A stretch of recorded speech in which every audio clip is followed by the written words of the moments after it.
주님이 이끄시는 사명에 대해서 말씀드리는데, 오늘은 이제 바울이 그리스 땅에서 사역하는 이제 유럽 대륙으로 복음이 건너가는 거지요. 건너가서 이제 네 번째 교회입니다, 그죠? 이제 첫 번째 교회가 빌립보 교회, 그다음에 이제 두 번째 교회가 어제 우리 보았던 데살로니가 교회, 그리고 베레아 교회, 그다음에 아테네, 아덴, 그리고 이제 고린도로 넘어옵니다.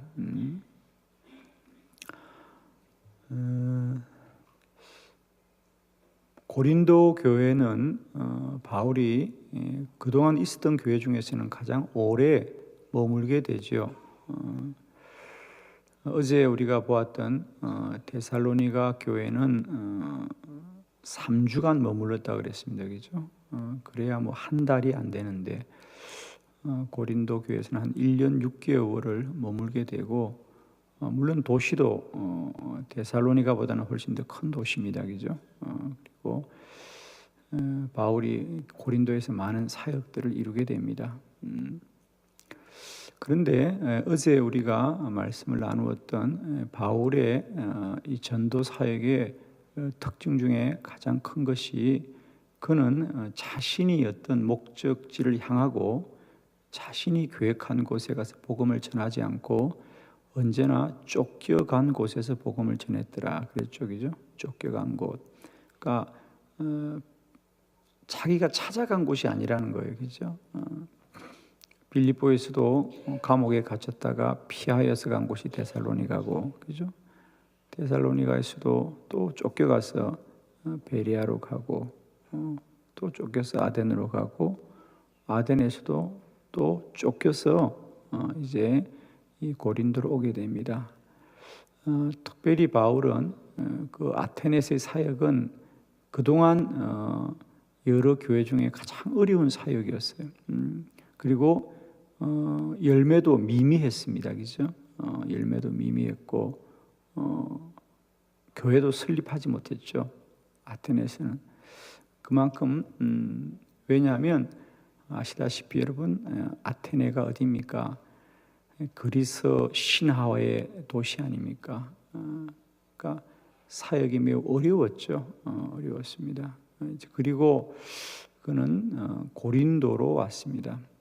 아마 고린도 왔을 때 바울은 가장 힘들고 어려운 때인데, 오늘 말씀해 보니까 그 고린도에서 아굴라와 브리스길라 부부를 동역자로 만나게 되면서 그 아굴라와 브리스길라 부부가 앞으로 바울의 모든 사역에, 바울이 많은 사람들에게 자신을 표현하는데 이 아굴라와 브리스길라 부부는 나의 생명보다도 소중하다고 할 만큼 바울이 로마 감옥에서 순교할 때까지 끝까지 동역하는 그런 동역자였습니다.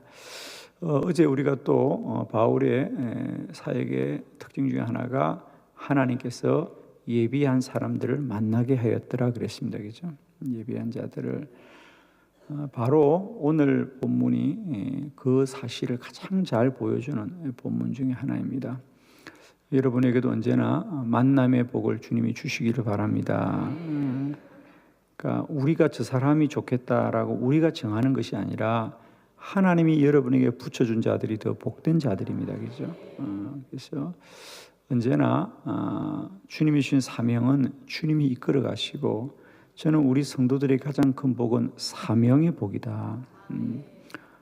바울은 아무것도 갖지 못했지만은 주님이 주신 빛나는 소명이 있었기 때문에 주님께서 끝까지 바울과 함께하여 주셨습니다.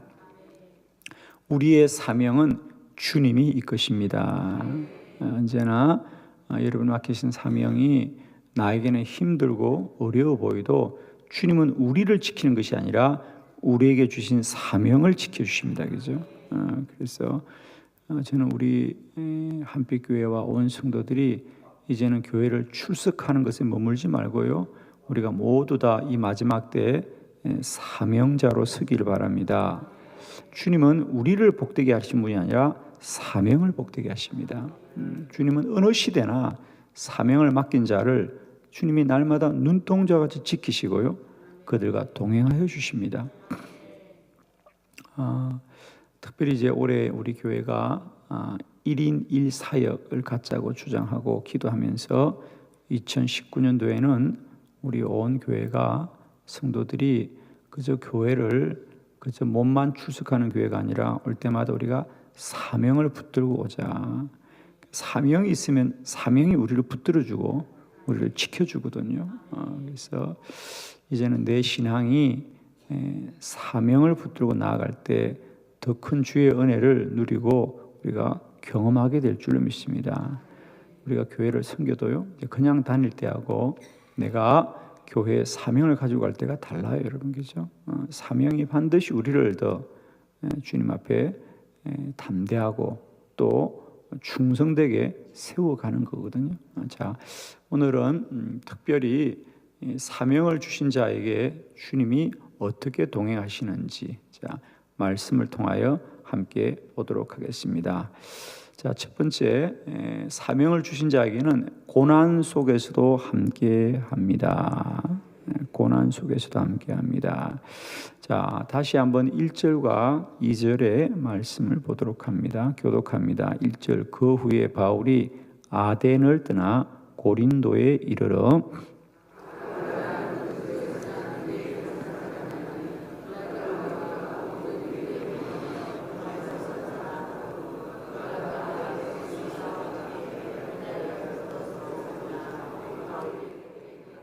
아멘. 자, 1절과 2절은 아주 간단하게 기록된 본문 같지만은 그 한 구절 한 구절에 많은 뜻들이 포함되어 있죠. 특별히 1절에 그 후에 바울이 아덴을 떠나 고린도에 이르렀더라. 그래서 그 후라는 것은 뭐냐?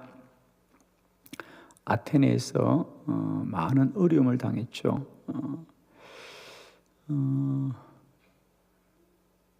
바울은 보통 가는 곳마다 회당을 중심으로 복음을 전했다고 어제 우리가 말씀을 나누었고, 역시 고린도에서도 마찬가지입니다.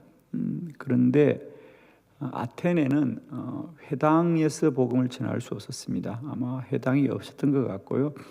그래서 그는 아레오바고 법정이라고 하는 법정, 물론 그 당시 그 아테네의 법정은 오늘 우리가 생각하던 이런 실내가 아니고요.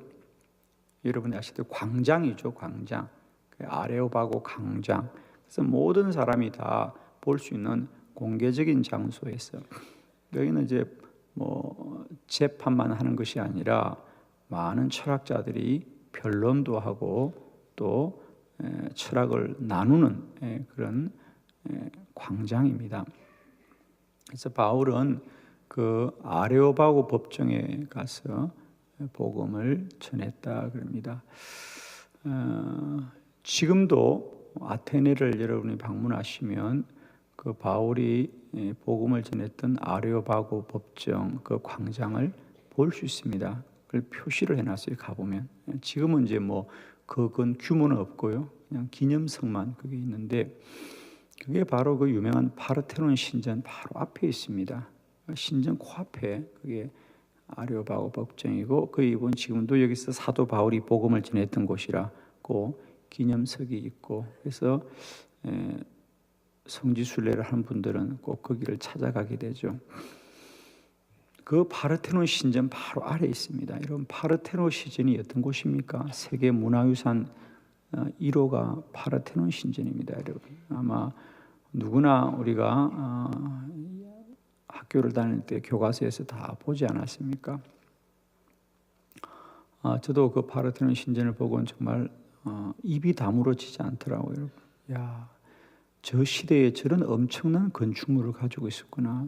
그건 그만큼 그들이 그 시대에 그런 우상을 숨기고, 오죽하면 사도 바울이 아테네 사람들에게는 너희는 이름도 알 수 없는 신들을 섬긴다. 그만큼 신이 많은 정말 신들의 나라, 쉽게 말하면 우상들의 나라잖아요. 그죠?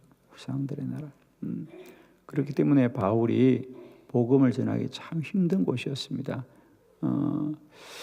그래서 그가 이 베레아에서도 또 아테네에서도 많이 어려움을 당하고 이제 고린도에 이르렀더라. 이제 아테네를 떠나서 고린도에 그러니까 바울의 상태가 어떤 상태냐?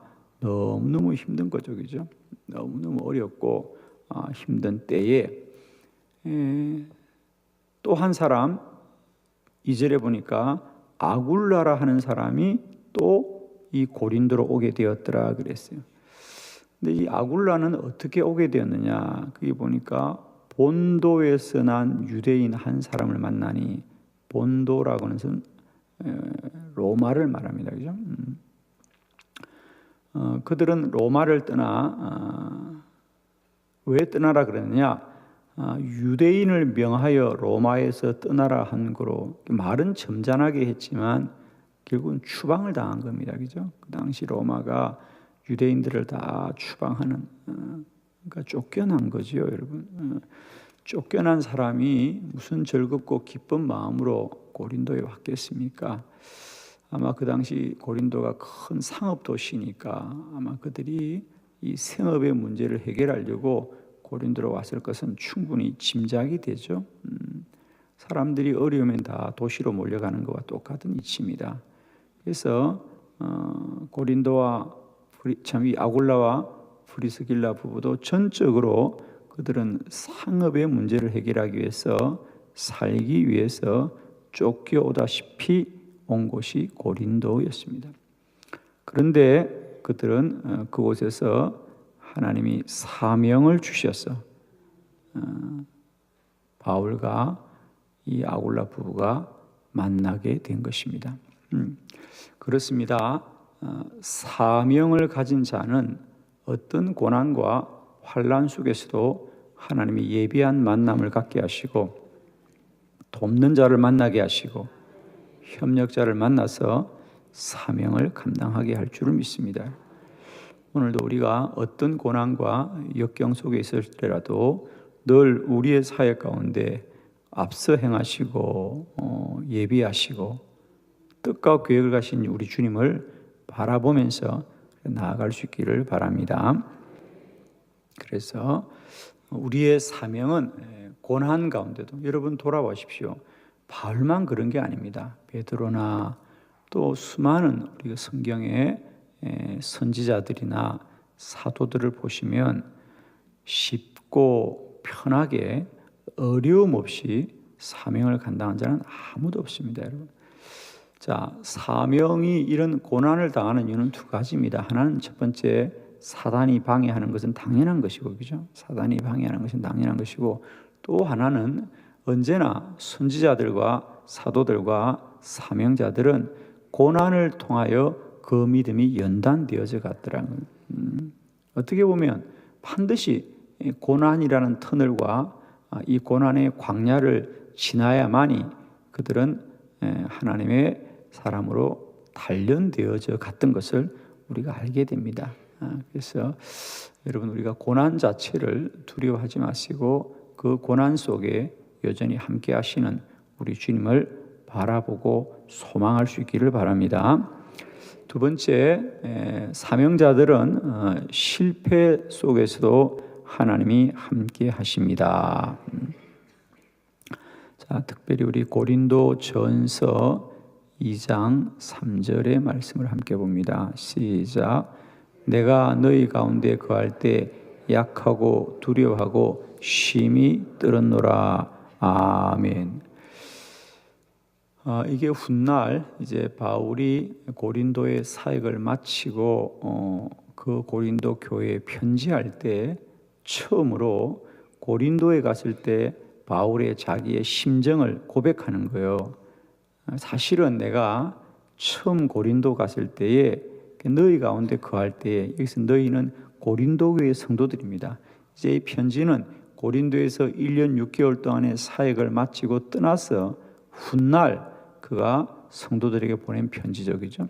그래서 어제도 우리가 데살로니가 교회는 바울이 데살로니가 전서라는 편지를 통해서 그의 마음을 알았듯이 오늘 고린도 교회도 사도행전에 기록된 고린도 교회와 또 고린도 전서와 후서라는 편지를 통해서 바울이 훗날 고린도 교회를 향하여 무엇이라고 하는지를 알게 되는데, 오늘 본문에 보니까 내가 너희 가운데 거할 때에 약하고 두려워하고 심히 떨었노라 그럽니다. 왜냐하면 조금 전에 말씀드렸듯이 그가 그전에 했던 이 아데네스의 사역이 너무 힘들고 어려웠기 때문에 아테네에서도 쫓겨난 거 아닙니까? 그죠? 그들이 막 죽이려고 해서 그가 도망을 간 곳이 고린도였습니다. 우상의 도시, 그죠? 뭐 엄청난 우상들로 가득 찬 도시입니다. 여러분, 우리가 꼭 사역을 할 때마다 이 영적인 바른 이해를 갖기를 원해요, 여러분. 오늘날도 우리가 사명은 어떤 인간적인 조건이나 환경이 아니라 영적인 환경이 가장 중요한 것을 압니다. 우리가 가까운 일본을 바라봐도요, 왜 일본은 우리보다 훨씬 먼저 복음이 들어갔고 또 우리보다 문명이 발달한 나라인데 그들이 참 똑똑한 사람들 아닙니까? 일본 사람들 참 똑똑한 사람들이거든요. 우리나라 사람들은 참 일본 사람들 무시하는데요, 일본에는 노벨상을 받은 사람이 줄비합니다, 여러분. 여러분, 우리가 자꾸 억지 부리면 안 돼요, 여러분. 우리는 없잖아요, 여러분. 우리는 자꾸 심정적으로 그런 얘기해요. 전 세계에서 중국 사람들을 우습게 하는 건 한국밖에 없대요. 우리는 심정적으로 그 사람들을 뭐 떼놈이라 그러고 일본을 외놈이라 그러는데, 하여튼 참 우리는 배포 하나는 좋아요, 그죠? 근데 우리 인정해야 돼요, 여러분. 우리가 뒤처져 있어요, 여러분. 근데 우리는 자꾸 심정적으로 우리가 그들보다 앞서 있는 걸 생각하는데, 일본은 노벨 문학상도 받은 나라이고요. 그들 상을 많이 받았잖아요. 발달한 나라예요, 여러분. 우리보다 큰 나라고 또 우리보다 훨씬 더 규모가 큰 나라입니다. 그런데 왜 복음이 그게 전파되지 않을까? 그건 영적인 환경이에요. 여러분, 일본을 가보시면 그들이 얼마나 우상의 나라인가. 정말 집집마다 다 신사를 자기 나름대로 신들을 다 섬기는, 가보면요, 이 나라가 복음이 참 전파되기 어렵다는 것을 우리가 단번에 느낍니다. 그런데 그것은 여러분, 나라만 그런 것이 아니라요, 우리의 삶의 환경도 마찬가지다. 그러니까 오늘 우리가 복음을 전파하고 사명을 감당하는 것은 이런 영적인 전쟁을 이기지 않으면 안 된다는 거예요. 우리가 겉으로는 어떤 환경과 조건이 그래서 그런 것 같지만은 사실은 끊임없이 우리의 사명은 영적인 전쟁이라는 사실을 우리가 꼭 놓치지 말아야 됩니다. 근데 우리는 자꾸만 어떤 눈에 보이는 환경과 조건, 여건에 자꾸 마음이 빼앗기고 거기에 우리가 쏟고 넘어가는 건데, 언제나 우리의 사명은 영적인 싸움이고 그 영적인 싸움은 기도 외에는 이기는 길이 없다는 거예요, 여러분. 아무리 힘을 쓰고 열심히 쓰고 돈을 써도 사단을 이길 수 있습니다. 사단을 이기는 유일한 길은 기도 외에는 이런 이유가 나가지 않는다고 주님이 분명히 말씀하셨고요. 기도하는 교회만이, 기도하는 사명자만이 날마다 주의 사명에 열매 맺게 될 줄로 믿습니다, 여러분. 그래서 어떻게 보면 사실은 바울은 이 아데네스의 사역이 실패했다. 그래서 흔히 신학자들이 바울의 아테네스의 사역을 유일하게 실패한 사역이다라고 말들을 합니다. 그래서 여러분이 아마 아레오바고 이런 걸 잘 몰라요. 왜냐하면 아데네 얘기를 잘 안 하기 때문에 우리가. 그건 사실은 바울의 사역에서 그냥 지나가고 싶은 곳이었습니다. 아굴라 부부들도 마찬가지죠. 그들이 로마라고 하는 그 정말 화려한 도시, 세계의 중심에 살다가 고린도로 온 것 자체가 그들에게는 참 힘들고 어렵고 받아들이기 어렵죠. 아마 로마에서 쫓겨났다는 얘기는 그동안 그들이 쌓아왔던 삶의 기반을 다 잃어버린 거예요, 그죠? 여러분 혹시 이런 생각 해보시나요? 어떻게 아굴라와 브리스길라 부부가 바울을 만나게 되었을까? 보니까 그들은 천막을 만드는 사람들인데 그 일이 같았기 때문에 만났다 그러잖아요, 그죠? 그러면 우리가 바울이 했던 천막 사업이라는 게, 바울이 하는 천막을 만드는 일이라는 게 대단한 일일까요? 아니요, 아주 낮은 수준의 일이에요. 왜? 바울은 늘 옮겨가면서 일하는 사람이기 때문에. 우리로 말하면 이제 건축을 해도 자기 기업을 갖고 크게 하는 사람이 있는가 하면 그냥 늘 남의 일만 조금씩 하는 사람이 있는데, 바울은 바로 그런 사람이에요. 사실 아굴라와 브리스길라 부부가 로마에서 천막을 만드는 일을 했으면 꽤 근사하고 큰 일을 했을 거라고. 근데 이제 고린도에 오니까 누구와 같은 수준에서 일해야 될 사람이냐? 바울과 같은 사람과 같은 수준에서 일해야 될 사람입니다. 그러니까 아굴라와 브리스길라 부부 입장에서 볼 때는 이건 참 받아들이기 어려운 현실이에요.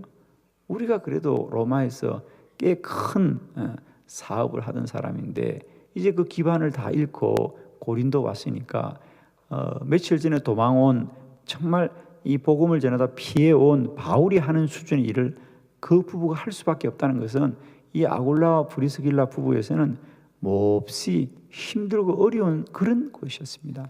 그러나 여러분, 바울도 아테네에서 실패한 사역자고 아굴라와 브리스길라 부부도 로마에서 실패한 사업자로 왔지만 그들은 그곳에서 동업자가 동력자가 되었더라. 할렐루야.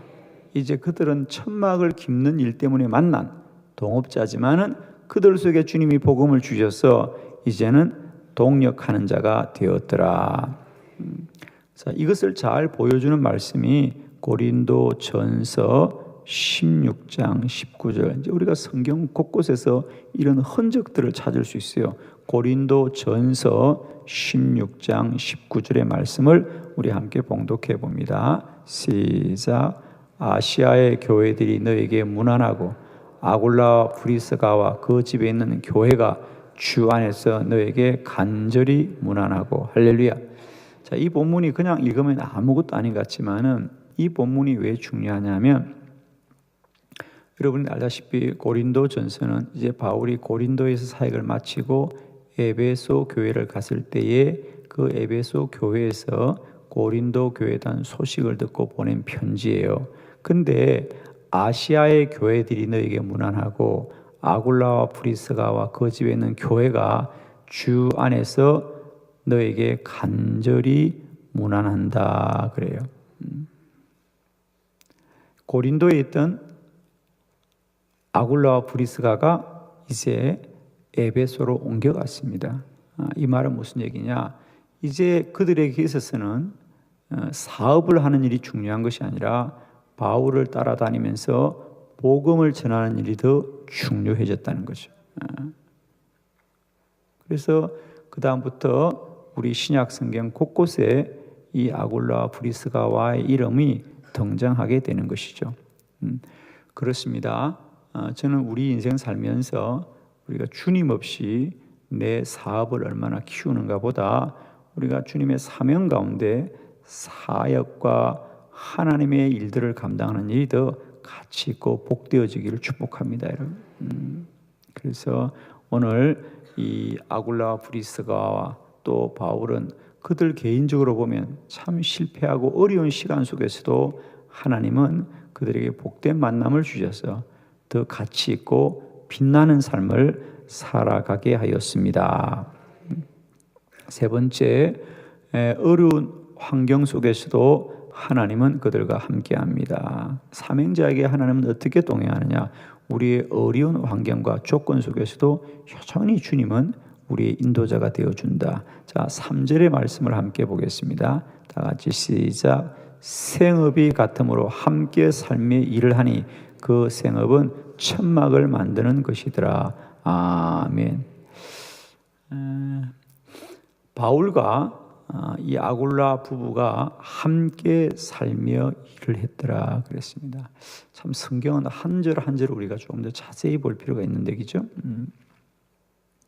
제가 조금 전에 말씀드렸듯이 아굴라와 브리스가 부부는 로마에서 꽤 큰 일을 하던 사람들인데, 그들이 아무 근거 없는 이 고린도 왔을 때에 어느 삶의 수준이냐, 바울과 함께 살아야 될 수준이에요, 여러분.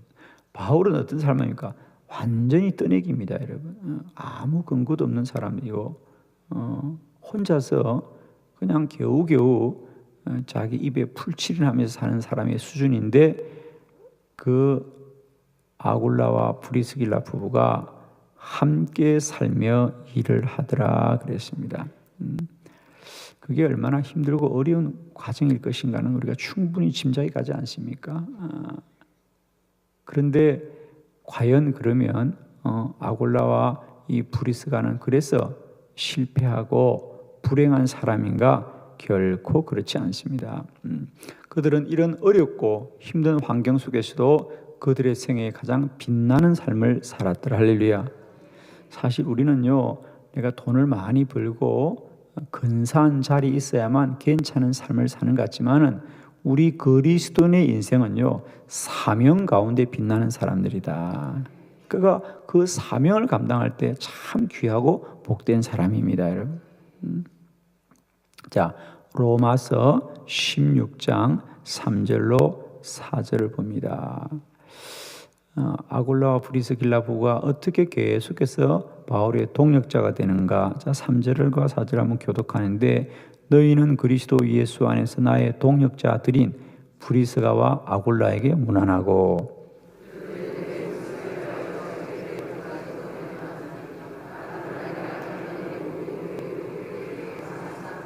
아멘. 여러분, 참 아굴라와 브리스가가 우리 성경의 곳곳에 그 이름이 영광스럽게 기록되고 있습니다.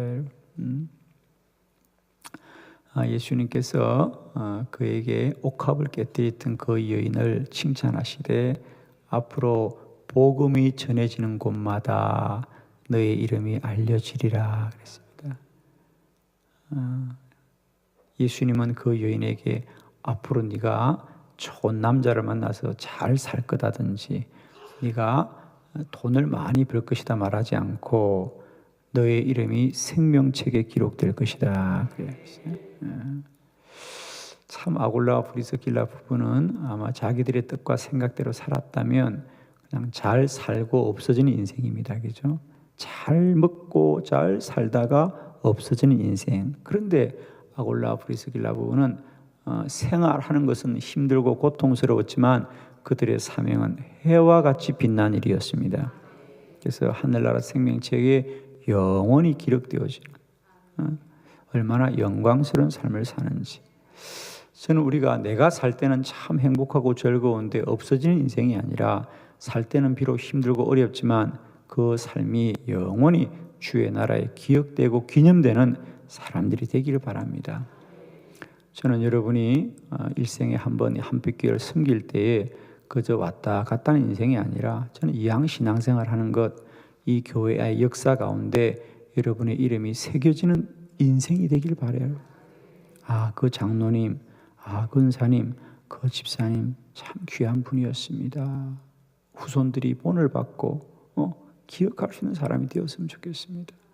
그래서 우리가 똑같이 신앙생활 하는데 있으나 마나한 인생들이 아니라, 참 그분 귀한 분이었지요. 그분 정말 충성된 분이었습니다.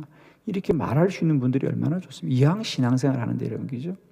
그래서 우리가 그냥 왔다 갔다 하는 인생이 아니라, 정말 그 장로님, 그 군사님, 그 집사님, 그분 참 귀한 분이었습니다. 이왕 우리가 살면서 그리고 할 수 있으면 주님 앞에서도 우리가 영원히 복된 인생이 되길 바랍니다.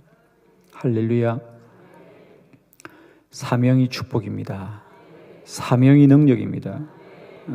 저는 이제 우리가 예수 믿고 살아가는 인생 가운데서 우리가 사명 있는 자가 되길 바라고요. 사명 때문에 어떤 고난과 어떤 실패와 어려운 가운데도 우리가 사명이 있으니까 견디는 겁니다. 저도 저의 신앙생활을 돌아보면 참 사명이 얼마나 축복인지 하나님께 늘 감사해요. 저도 사실은 이 길을 피하려고 그죠? 참 교만해서 내가 이 목회만은 내가 피하고 싶은 그런 여러 가지 삶의 굴절 가운데서도 억지로 하게 되었죠, 사실은. 그러나 지금도 저는 고백합니다. 아마 주님이 그때 나에게 사명을 주지 않았더라면 오늘날 나는 없을 것이다. 사실 내가 원하지 않은 길이었지만 저는 지금도 살아가면서 내가 세상을 살면서 목회 안 하면 뭐 했을까 싶을 생각만큼 참 귀하고 복된 일이고, 여러분이 봐셔도 저분은 목사다라고 싶을 텐데 저는 이게 싫었어요, 여러분. 정말 이 길 안 가려고요. 제가 신학교 갈 때도 참 교수님들한테 큰 소리 쳤어요. 나는 목회 안 합니다. 나는 공부할 겁니다. 그리고 정말 그렇게 큰 소리 쳤고요. 참 교만한 자였고, 아마 주님도 저 때문에 속 많이 썩었어요, 그죠? 네. 그러나 돌아보면 사명이 저를 지켜주었고, 오늘도 사명 때문에 서는 것이죠. 그렇습니다, 여러분. 오늘은 주님 주신 사명을 너무 감사하고 너무 감사합니다. 여러분, 내 마음과 뜻으로는 설 수 없습니다. 그러나 사명이 있는 자는 주님이 세워줍니다, 여러분. 축복하기는 남은 우리의 신앙 여정, 나 혼자만을 위한 믿음이 아니라 이제는 주의 세우신 교회와 온 열방을 위한 사명 때문에 가치 있고 복된 저와 여러분 되길 바라고, 저는 우리가 이제 2019년 살아가면서 할 수 있거든, 우리 모두가 이 재단의 사명자로 한 교회 한 모퉁이라도 우리가 섬기면서 알든지 모르든지 이름도 없이 빛도 없이 나의 주신 사명들을 붙들고 영광스럽게 나아가는 우리 한빛교회 되기를 축복합니다.